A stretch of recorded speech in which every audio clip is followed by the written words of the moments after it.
Hello, my name is Viviana Lopez, and I will be answering the three questions from the journal report. The first question is explain dark figure crime in my own words. And what this is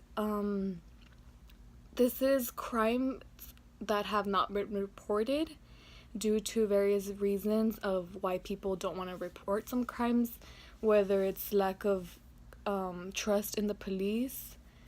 Either some people do fear revenge, that if they speak up and they tell the police something, then someone can come back and do something even worse to them.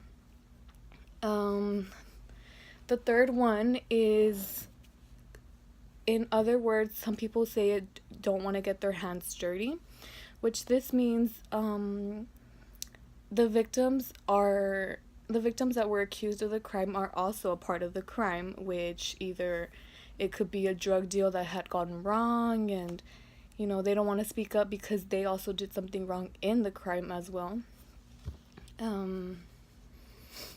Other crimes that do not get reported to the police are like some people get their cars keyed, and like it's still a crime, but it's nothing too big that you're just like, I don't think the cops will find out who it is, or if they're even gonna have time to look for the person and whatnot, because when you call the police, sometimes they expect it to be something bigger, and the people that actually do need the help are the ones that the cops will go to first. So either if it's not much of a big deal, some people leave it alone and just don't call the police, and that'll be it. And what solution would I propose to address this dilemma is, depending on how severe the situation is, I do believe that police have, they should come and help you out, whether it's something minor or something major. And everyone should not have the fear to, call the police and wonder if their case might even be important or not. So that will be the first question. The second question is explain situation in which you were deviant because of your behavior, appearance, or group membership. As a woman, once you dress a little bit like nothing like out of the ordinary, but when some other people are very judgy, your looks can be very deviant, and they might think, oh, like she's dressed inappropriately, she's the worst case scenario is that they'll call you a slut, or they'll tell you things. I believe that's the only situation that I've had to worry about, is having, just the fear of like, oh my god, I don't know if I should overdress or not, because what if people are gonna think.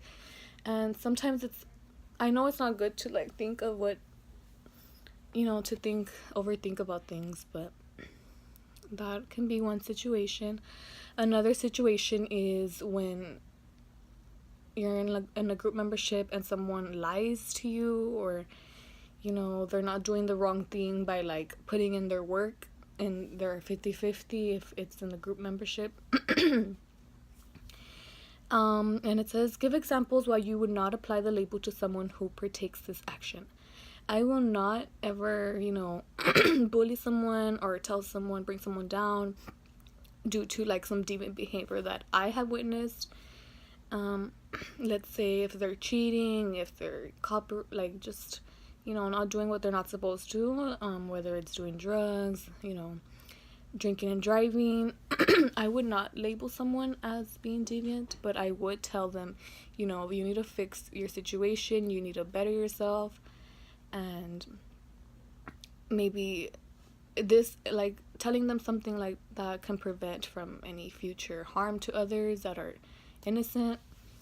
And that's an example that I will do, and to take action and to help others out. The last question is, do you agree or disagree that it's necessary to criminalize non-violent deviant behaviors such as drug, fraud, speeding, thieves? And in my opinion, I do believe that people who commit these crimes should do deserve some punishment, although some of them don't deserve imprisonment, because in prison there's a lot of people that have been there for a long time. They have created their bigger time offenders, which they're more violent. They're either murders,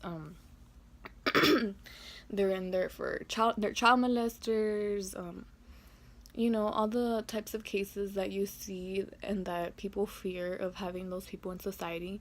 You just want them locked up, so they're the ones that deserve to be locked up. I do not agree that drug offenders should be locked up for a long time, and they do deserve rehabilitation, which they could get counseling. They can go to any drug facility that will help them in the future to better themselves, and just to become a better person once they're out or during the time, because at the moment the prisons are overcrowded, so which means the people that do deserve to be there are the ones that created the bigger crimes that we in society fear those people, and we want them locked up for our own safety, and they're the ones that should be inside prisons.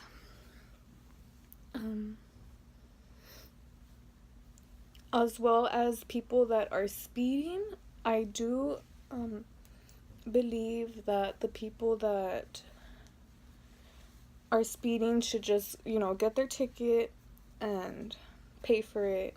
But I do not believe it's necessary to put those type of people inside prisons, because those are small infractions that they do have to be noticed by them and correct themselves, but they do not deserve to be in prison for a long time, since like I said, the ones that do deserve are the ones that are big time offenders, the ones that we fear in our society. And that concludes my presentation of my 3 questions for journal report number 1. And yes, thank you.